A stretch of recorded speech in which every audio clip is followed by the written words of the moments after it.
Je vous salue au nom puissant de Jésus.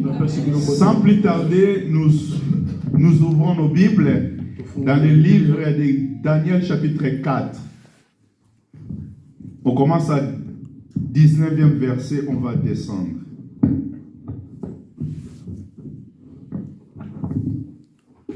Daniel chapitre 4. Oui. 19, verset 19. Daniel chapitre 4, Daniel chapitre 4 à partir du 19e verset, j'ai lu au nom de Jésus.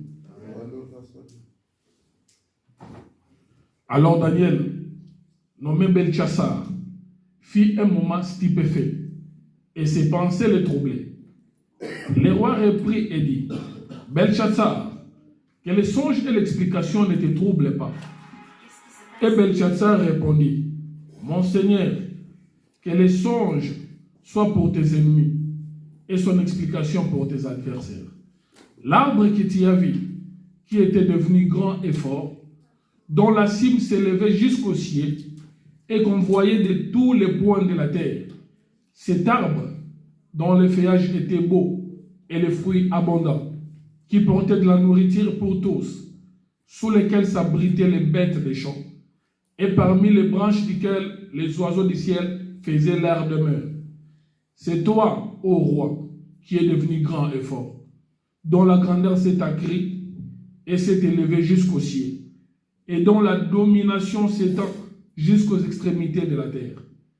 Le roi a vu l'un de ceux qui veillent et qui sont saints descendre du ciel et dire, abattez l'arbre et détruisez-le, mais laissez en terre le tronc où se trouvent les racines, et liez-les avec des chaînes de fer et des reins. Parmi l'herbe du champ, qu'il soit trempé de la rosée du ciel, et que son partage soit avec les bêtes des champs, jusqu'à ce que 7 ans soient passés sur lui. On arrête là-bas, on prend Job chapitre 14, verset 7. Nous prenons le livre de Job. Job chapitre 14, 14, verset 7. 7e verset, je lis. Amen. Un arbre a de l'espérance. Quand on le coupe, il repousse. Il produit encore des rejetons. On prend toujours Job chapitre 19, verset 10. Job chapitre 19, 10e verset, je lis.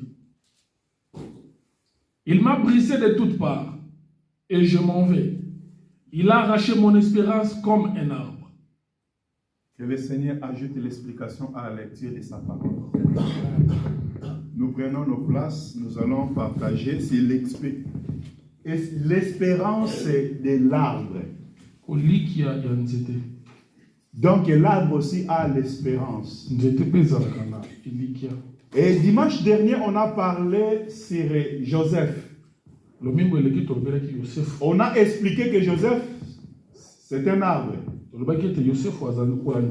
Joseph, c'est un arbre qui porte ses branches vers la muraille.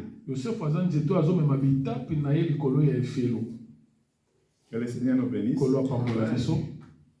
Et ce matin, nous voulons ajouter quelque chose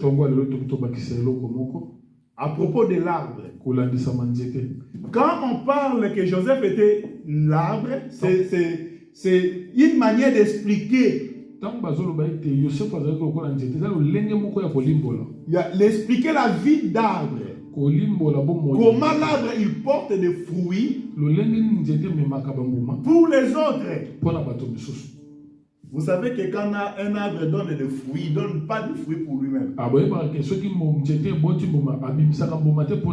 Joseph, pendant qu'il travaillait, il travaillait non pour lui, mais il travaillait pour les autres.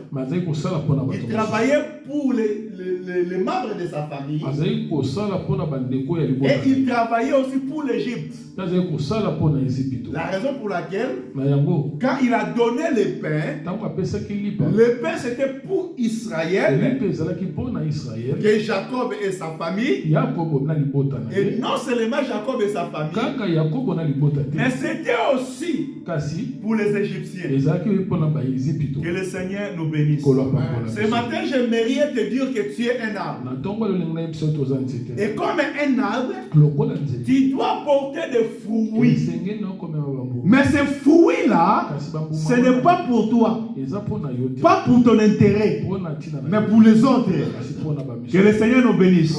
Aujourd'hui, souvent, nous oublions les autres. tobosanaka mingi Nous sommes concentrés que pour nous, tolandelaka kaka biso moko pour ma vie, mpona bomoi na nga parfois pour les gens de ma famille. ntango mosusu bandeko kaka Mais Dieu libota na nous nga. a appelés kasi kolo abengi biso afin que la bénédiction qui nous a accordée ntina ete lipamboli oyo apesi ne biso soit que pas pour toi, esuka kaka na yo mais te pour les autres kasi aussi. mpona bamisusu mpe Que le Seigneur nous bénisse. kolo apambola biso On a lu le livre de Daniel. totangaki mokanda na Daniel Là, la Bible parle des rois. biblia ekuna eza kolobela bakonzi Le roi Bétchatsar. mokonzi oyo babengi beltasar Il était roi en Babylone. azalaki mokonzi na mboka ya La babiloni Bible dit que biblia eza ce koloba roi, il était puissant. mokonzi wana azalaki na nguya Mais jusqu'à un point ntina ntango moko où il a été chassé. oyo abengamaki Chassé au milieu de son peuple. babenganaki kati na libota na ye. C'est-à-dire, ce roi, il est devenu fou. mokonzi wana akomaki liboma Mais malgré sa folie, atakoki liboma na ye son royaume était toujours épargné. bokonzi na ye yango ebikaki Jusqu'à ce que 7 ans est passé, ntina ntango ete mbula sambo eleka il était retourné encore dans son royaume. nde azongaki lisusu na mboka bokonzi na ye Donc, c'est-à-dire, quand on parle de l'arbre, ntango tozolobela nzete on parle aussi du royaume. tozolobela mpe bokonzi Selon Daniel. kolandisa Parce que la Bible dit, biblia eza c'est le roi qui a eu un songe. eza nde mokonzi nde azwaki ndoto Et pendant ce songe, na te na ndoto il a vu un arbre amonaki nzete qui était devenu grand. nzete ekoli Grand et grand. monene koleka Où les oiseaux du ciel, bisika wapi bandeke na likolo ils cherchaient leur lieu pour le repos. bisika bandeko azali koluka bisika na bango mpona kopemela Mais la Bible dit que bili eza koloba jusqu'à ce moment, ntina ntango il y a oyo un saint qui est descendu, eza na mosantu moko qui a donné l'ordre mosantu wana apesaki etinda que cet arbre soit abattu. alobaki ete nzete oyo ekatama Après avoir été abattu, nsima na kokata nzete oyo il a ordonné encore apesi lisusu que etinda cet arbre alobi soit enchaîné. nzete oyo balinga yango minyololo Mais ce qui était très important, me oyo elikaki motu quand ils ont coupé cet arbre, ntango bakati nzete ils ont oyo coupé cet arbre à partir des troncs, bakataki yango na katikati non sur les racines. na kasi na misisa na yango te Que le Seigneur nous bénisse. kola pambola biso Et il a ordonné ye apesi lisusu que etinda malgré qu'ils vont enchaîner cet arbre-là, les troncs qui vont rester, atako bakolinga mais il faut que l'eau de la source esengeli ete mai ya liziba doit alimenter les racines de cet arbre, yango eleisa kaka misisa ya nzete afin que cet arbre soit conservé. na ntina ete nzete oyo ebatelama Que le Seigneur nous bénisse. Que le Seigneur nous bénisse. Et Job, notre bien-aimé Job, mpe yobo dans le livre de Job 14, verset na 7, yobo 14:7 la Bible dit que Job a dit que biblia eza koloba yobo un arbre a l'espérance. nzete ezalaka na elikia Quand est-ce que un arbre a l'espérance? ntango nini nzete ezalaka Quand na elikia quand il est coupé. ntango yango ekatami Donc quand un arbre ntango nzete n'est pas coupé, ekatami il n'a pas l'espérance. azalaka na Mais son espérance elikia na ye est quand il est coupé. eza ntango bakataka ye Pendant qu'il est coupé, ntango bakati ye il a l'espérance. nde aza na Pourquoi? mpona nini Parce que ces rejetons po ete biteni pousseront encore. Amen. Amen. Yes. Que le Seigneur nous bénisse. Amen. J'aimerais te dire que ce matin tu es un arbre. Tu traverses des temps difficiles. Des temps difficiles que tu peux traverser dans ta vie. C'est le temps où l'arbre est coupé. Lui-même, Job, il a donné encore l'explication. Selon Job 19, verset 10, il a dit quoi? Il dit à Dieu, il m'a brisé de toutes tes parts et je m'en vais. Il va aller où? Parce qu'il est brisé. Donc c'est-à-dire quand l'arbre il est coupé, c'est le temps de brisement. Est-ce que quelqu'un me comprend ce matin? Parce qu'aujourd'hui il y en a beaucoup, ils pensent que quand ils commencent à marcher avec le Seigneur, les choses marcheront toujours bien. Il y aura plus de difficultés. Mais dans la vie chrétienne, il y a le temps de brisement. Et le temps de brisement, c'est le temps où l'arbre doit être coupé. Que le Seigneur nous bénisse. Ici, Job il dit que c'est Dieu qui m'a brisé de toutes parts. On connaît bien l'histoire de Job. La Bible dit que c'était un homme intègre qui craignait Dieu.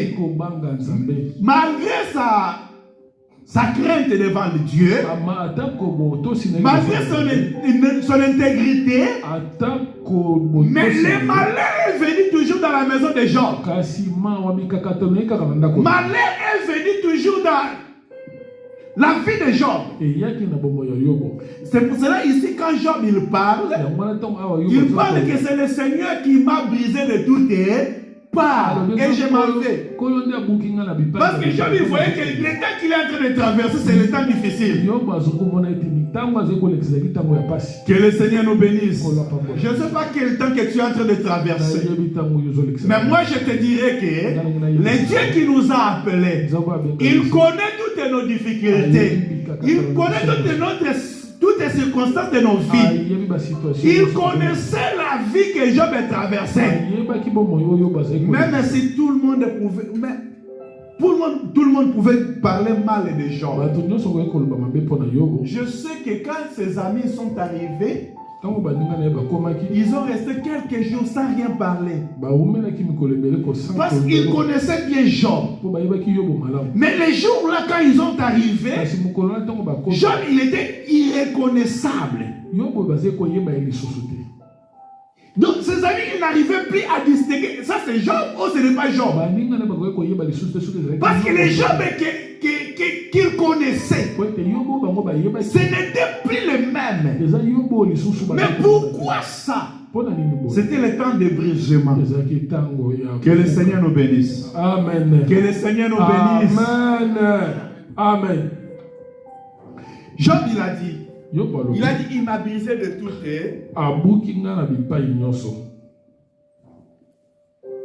Il a ajouté, il a arraché mon espérance comme un arbre. Mais Job, c'est toi qui as dit. Job 14, verset 7. Tu as dit que l'arbre a l'espérance quand il est coupé. Et maintenant, toi, Job, tu es coupé. Et parce que tu es un arbre, au lieu de reconnaître que tu as encore l'espérance, tu dis que Dieu m'a arraché toutes tes monnaies. Mon espérance. Contradiction. Que le Seigneur nous bénisse. Amen. Est-ce que Dieu peut venir arracher nos espérances? Non. Il est là pour nous accompagner. Il est là pour marcher avec nous. Mais comme un homme. Ici, Job, il ne se considère pas comme un arbre. Verset, chapitre 19, là, verset 10, il se considère comme un homme. Hein? Amen. Parce que comme un homme, il peut penser des choses différemment. Mais comme un arbre, parce qu'un arbre, comme il ne travaille pas pour son intérêt, même quand il est coupé, il savait que ses rejetons poussera. Et ces rejetons, quand il poussera, il donnera encore des fruits. Que le Seigneur nous bénisse. Amen. Je vais retourner dans le livre de Daniel pour dire quoi? Pourquoi Dieu avait coupé le royaume ou avait chassé ces rois-là au milieu des hommes? La Bible dit que c'était à cause de son attitude devant Dieu. L'histoire, c'est long. Allez bien relire ça. Parce que le roi, il pensait que c'est lui qui est au-dessus de tout. Et pour dire l'enseigner que c'est lui qui est au-dessus de toutes les choses. C'est pour cela qu'il a descendu pour couper cet arbre. Donc, pour mettre fin à son royaume. Que le Seigneur nous bénisse. Dans nos vies aussi, ça peut arriver. Si nous ne reconnaîtrons pas Dieu dans nos vies, Dieu peut aussi venir nous briser. Comme il a brisé la vie du roi. Que le Seigneur nous bénisse. Amen.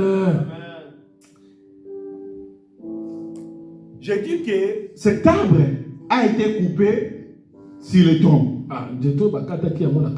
Mais nous allons prendre le livre de Matthieu, chapitre 3. Là, c'est Jean-Baptiste qui parle. Si on commence à verset 7, on va descendre. Matthieu, chapitre 3.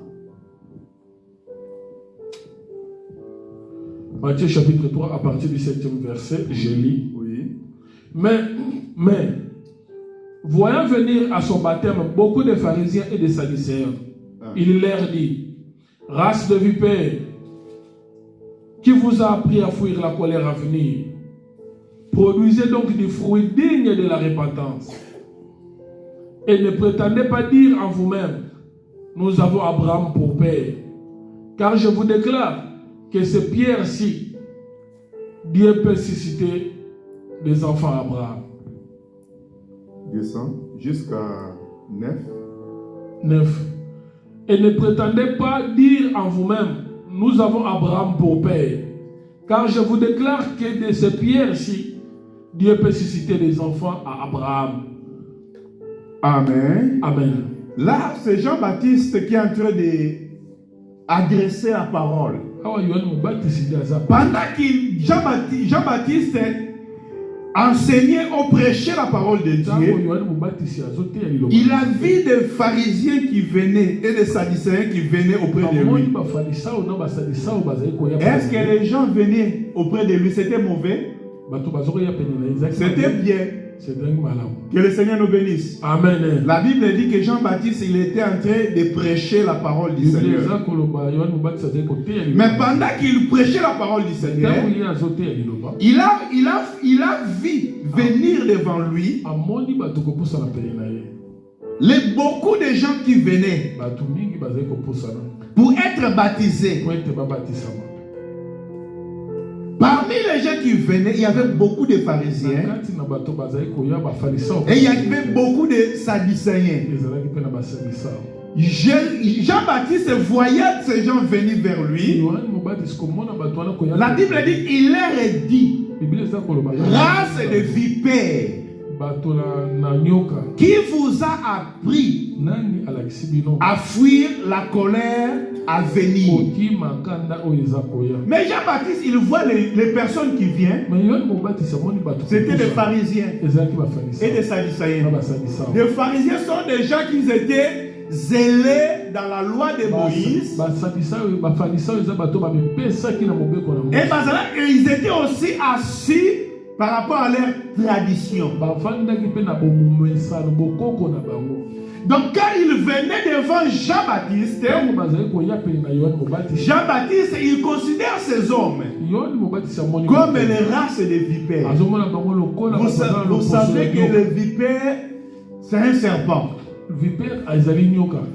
Or, serpent, c'est un animal qui est le plus risé parmi tous les animaux que Dieu a créés, selon les Écritures.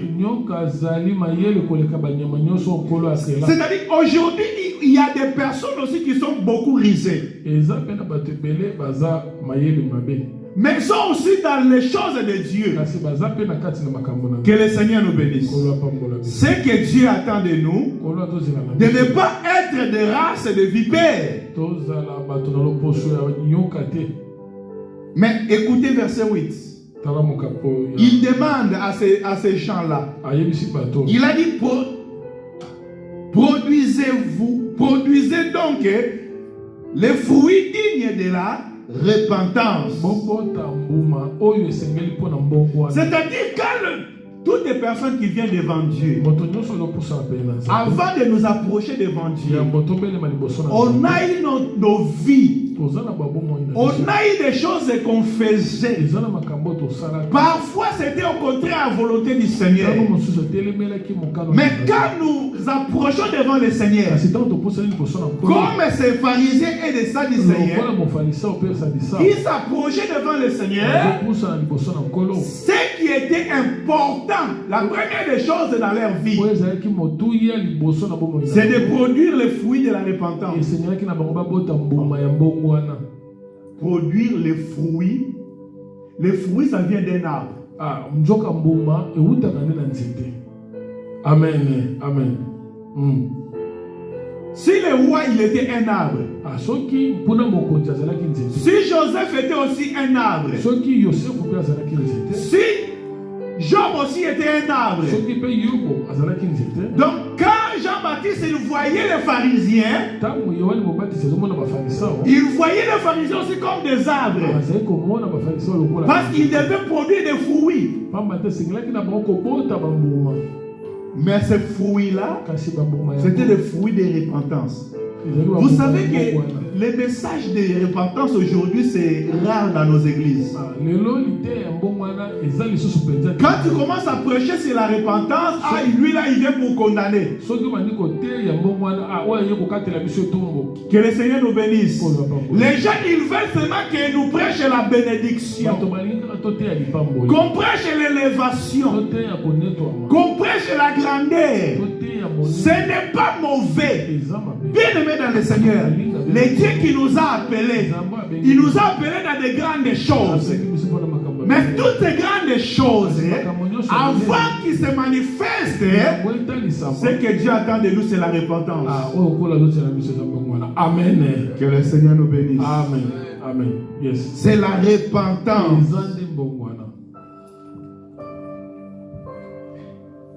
Écoutez verset 9, il a dit: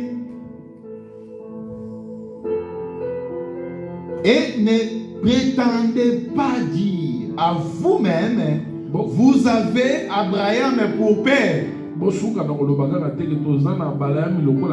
Nous avons Abraham, et car je vous déclare que de ces pierres-ci, Dieu peut susciter les enfants d'Abraham. Que le Seigneur nous bénisse. Amen. Quand on a lu dimanche dernier, on a parlé aussi de Joseph étant Pierre, mais on n'a pas expliqué le Pierre. Mais on n'a pas le temps aussi d'aller là-bas. Mais nous voulons expliquer quelque chose dans le verset 10. Si nous sommes venus ici, c'était pour venir dans le verset 10. La Bible dit quoi? Déjà, la cognée est mise à la racine des arbres.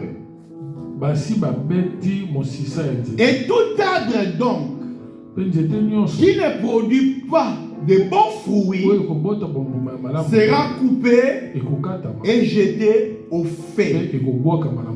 Jean-Baptiste, il est en train de prêcher. Prêcher le royaume du Seigneur. Le royaume du cieux. Les gens qui sont venus, ils sont venus pour le royaume du cieux. Mais lui, il a commencé à parler de la hanche qui sont déjà mis sous des racines.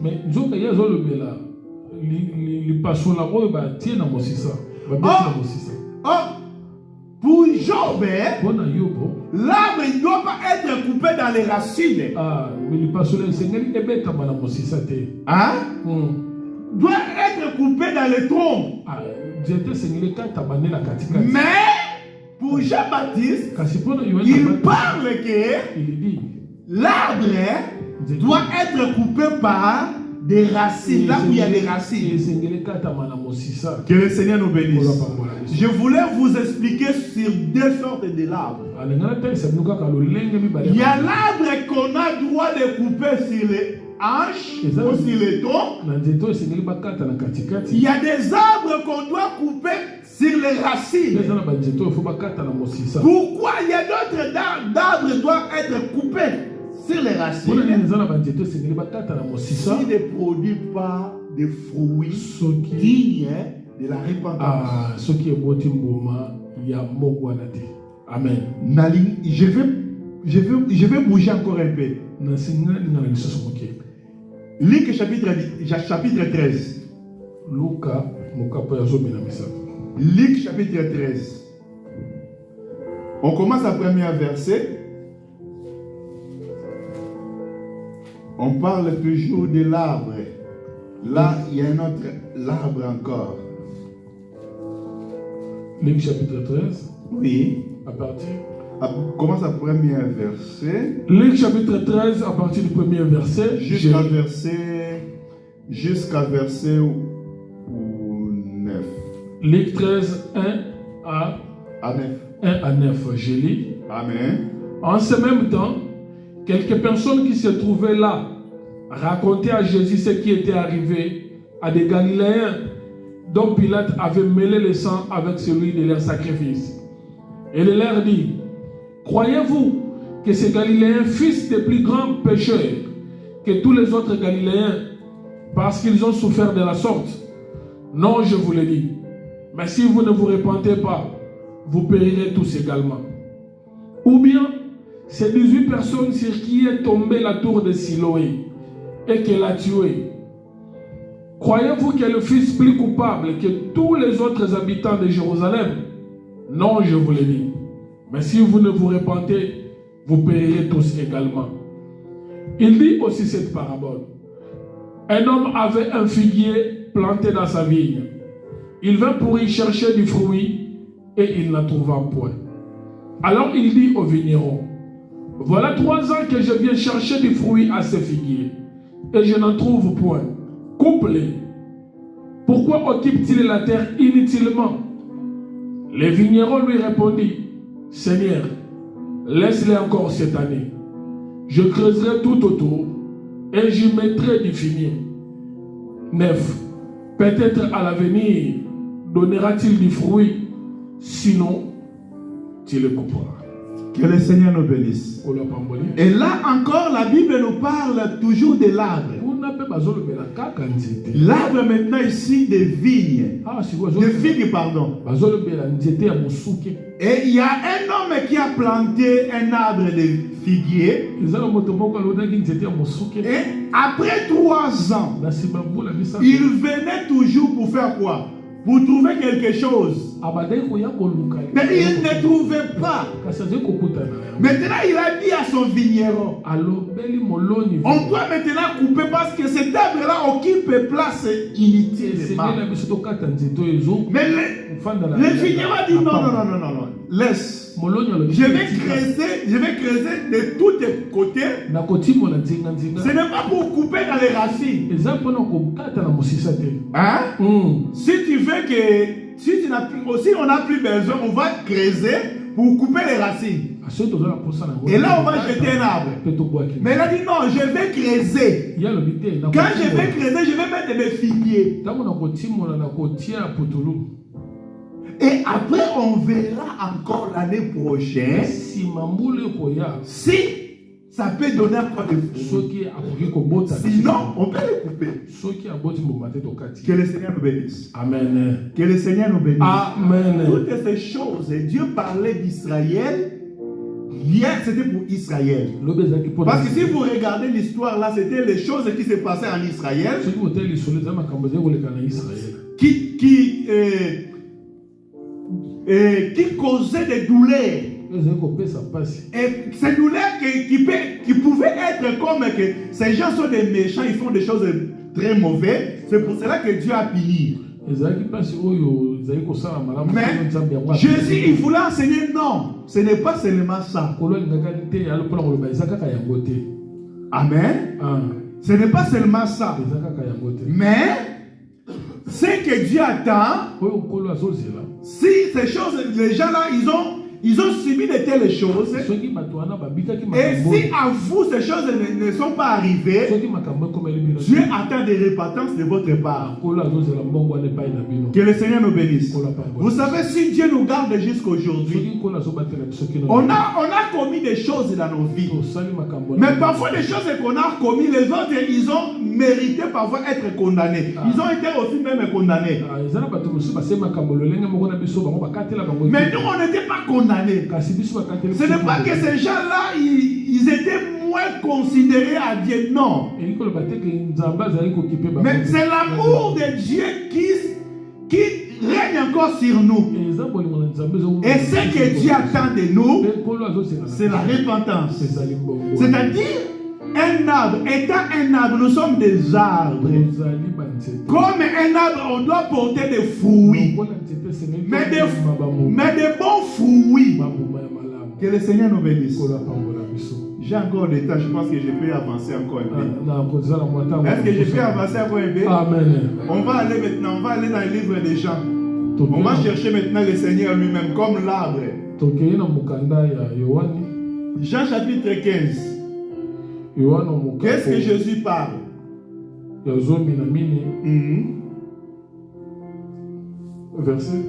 Verset 1er. Jean chapitre 15, à partir du premier verset, je lis. Amen. Je suis le vrai cep, et mon Père est le vigneron.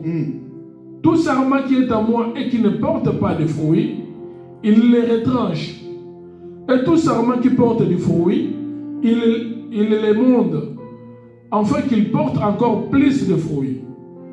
Déjà vous êtes pire à cause de la parole que je vous ai annoncée. Demeurez en moi et je demeurerai en vous. Comme le sarment ne peut de lui-même porter du fruit, s'il le demeure attaché au cep, ainsi vous ne le pouvez non plus si vous ne demeurez en moi. Je suis le cep, vous êtes le sarment.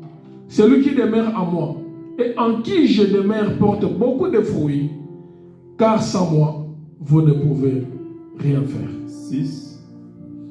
Si quelqu'un ne demeure pas en moi, il est jeté dehors, comme les sarments, et il sèche. Puis on ramasse les sarments, on les jette au feu, et ils brûlent. 7. Si vous demeurez en moi, et que mes paroles demeurent en vous, demandez ce que vous voudrez, et cela vous sera accordé. 8. Si vous portez beaucoup de fruits, c'est ainsi que mon Père sera glorifié, et que vous serez mes disciples. Comme le Père m'a aimé, je vous ai aussi aimé. Demeurez dans mon amour. Si vous gardez mes commandements, vous demeurez dans mon amour. De même que j'ai gardé les commandements de mon Père et que je demeure dans son amour. Je vous ai dit ces choses afin que ma joie soit en vous et que votre joie soit parfaite. C'est ici mon commandement. Aimez-vous les uns les autres comme je vous ai aimé. Il n'y a pas plus grand amour que de donner sa vie pour ses amis. Vous êtes mes amis si vous faites ce que je vous commande. 15. Non, on arrête là. Merci. Pour ceux qui ont, non? Là maintenant, nous voulons parler de l'arbre comme Jésus lui-même. C'est là que Parce qu'on a parlé de l'arbre comme le roi. Alors si on parle des rois, le véritable roi c'est notre Seigneur Jésus-Christ. Mais le Seigneur Jésus-Christ, quand il est venu sur la terre, la Bible dit que quand il a donné le pain aux gens, la Bible dit qu'il voulait élever Jésus comme le roi. Mais Jésus a refusé d'être élevé comme le roi. Mais il faut savoir que, n'oubliez pas, si Jésus a été condamné, il a été condamné parce qu'il a été accusé que c'est lui qui s'est proclamé le roi des Juifs. Amen. Amen. Donc quand ils ont allé accuser le Seigneur, ils ont allé accuser le Seigneur que c'est lui qui s'est proclamé lui-même le roi des Juifs. Mais en réalité, il était le roi.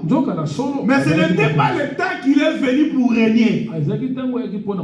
C'est le temps qu'il est venu pour régner dans nos cœurs. Aujourd'hui, le Seigneur règne dans nos cœurs. Amen. À travers sa parole, à travers son Esprit Saint. Quelqu'un qui a l'Esprit de Dieu, l'amour de Dieu est en lui. Quelqu'un qui a l'Esprit de Dieu, c'est le Seigneur qui est en lui. Et le Seigneur règne dans son cœur. Que le Seigneur nous bénisse. Donc quand il est venu pour la première fois là, il est venu comme le roi. Mais il est venu comme le roi pour nous libérer de toute puissance du malin, afin qu'il demeure en nous. Aujourd'hui, bien-aimé dans le Seigneur, si tu n'as pas encore reçu le Seigneur Jésus-Christ dans ta vie, sache que tu as besoin de recevoir le Seigneur. C'est lui qui porte la joie, c'est lui qui porte la solution, c'est lui qui change la vie, c'est lui qui donne la paix. La paix que les gens de ce monde cherchent, il ne trouvera jamais. Parce que l'argent ne donne pas la paix. Est-ce que quelqu'un me comprend ce matin? Le travail ne donne pas la paix. Il y a des gens qui travaillent, qui tombent malades à cause du travail.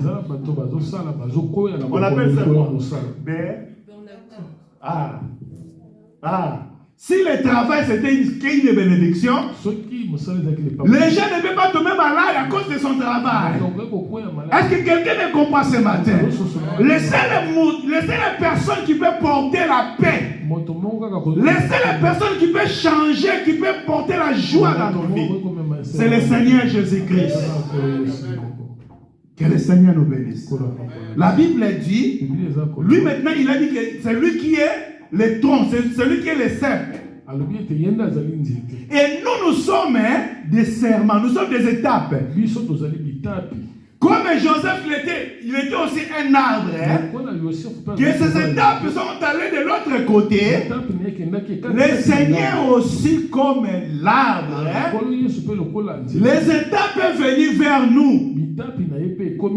Parce que quand dans la chair, il était venu chez ses frères, les Juifs, il n'était pas venu vers nous.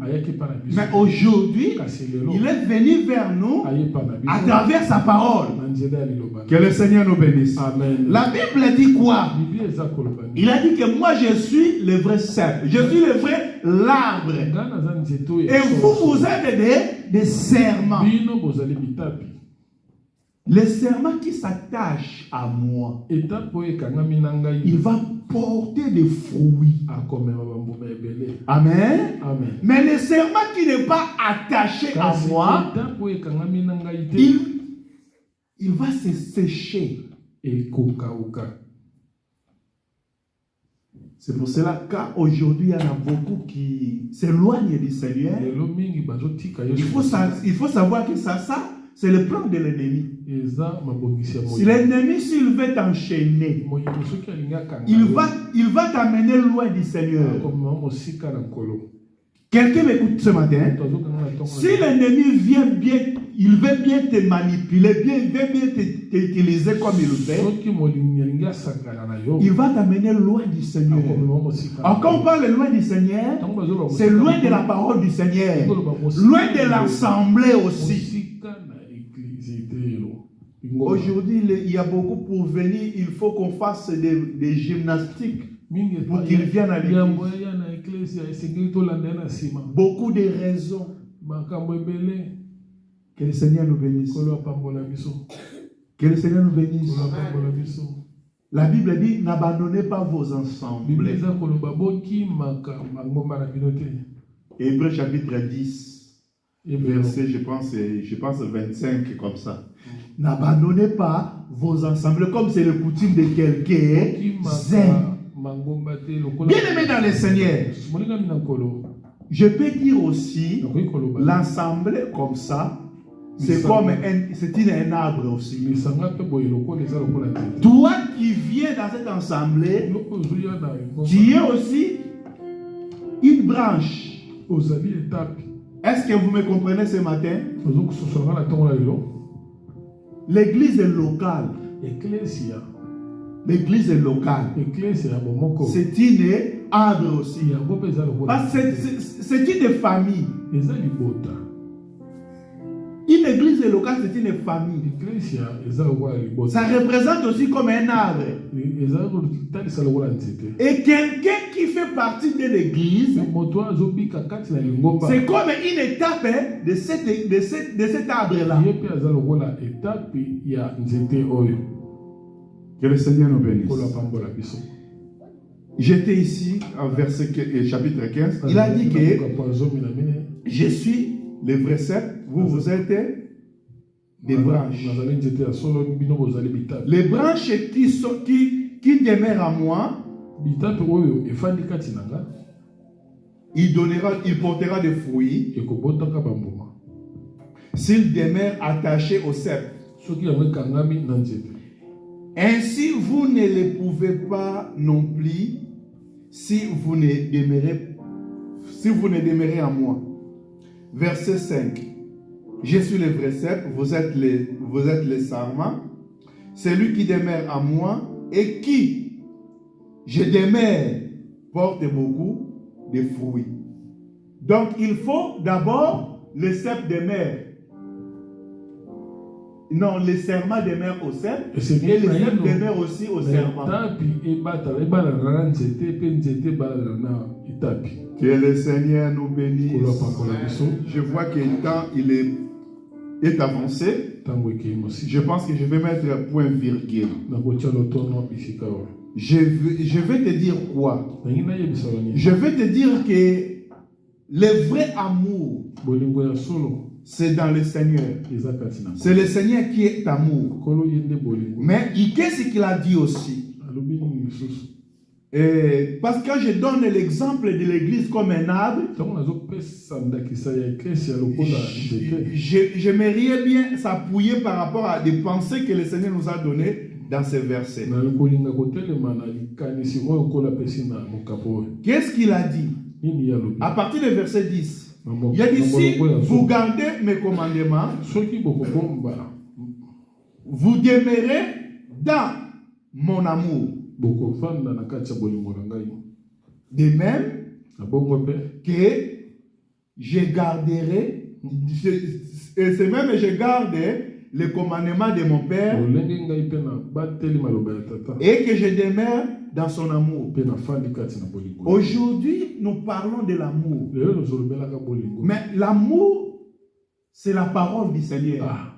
Quelqu'un qui demeure dans la parole du Seigneur, c'est ça la personne qui a l'amour.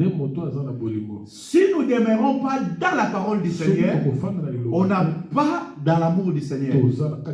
C'est-à-dire, la chose qui peut nous réunir, la chose qui peut nous unifier, c'est la parole du Seigneur. Il a dit, demeurez-vous dans mes commandements. Le commandement qu'il a donné, c'était quoi? Verset 11. Je vous ai dit ces choses afin que ma joie soit en vous. Donc, quelqu'un qui a le commandement du Seigneur, la joie de Dieu est en lui. Et que votre joie soit parfaite. Et si la joie de Dieu est en nous, c'est par là que nos joies seront parfaites. Je sais que chacun de nous, on a besoin d'être joyeux. On a besoin de la joie. Mais si nous voulons vraiment la joie demeure à nous, nous devons avoir la joie de Dieu. La joie de Dieu habite en nous. Aujourd'hui, je ne sais pas, les choses de Dieu, quelqu'un qui a la joie de Dieu, les choses de Dieu doivent marcher automatiquement. Verset 12. C'est ici mon commandement. Aimez-vous les uns les autres, comme je vous ai aimé. Il ajoute verset 13. Il n'y a pas de plus grand amour que de donner sa vie pour ses amis. C'est l'arbre qui donne sa vie pour les amis. Il y a beaucoup de choses qu'on pouvait encore ajouter. J'aimerais qu'on arrête ici. Nous allons prier. Bien-aimés dans le Seigneur, Dieu qui nous a appelés, il nous a appelés pour le bonheur, pour de bonnes choses. Mais ce que Dieu attend de nous, et que l'amour, son amour demeure en nous. Or, l'amour de Dieu ne peut pas demeurer en nous si nous ne repentissons pas. Nous allons incliner nos têtes. Nous allons demander que le Seigneur vienne à nous aider. Que le Seigneur nous aide. Que l'amour de Dieu, l'amour du Seigneur demeure dans nos cœurs, dans nos vies. Nous prions au nom puissant du Seigneur Jésus-Christ.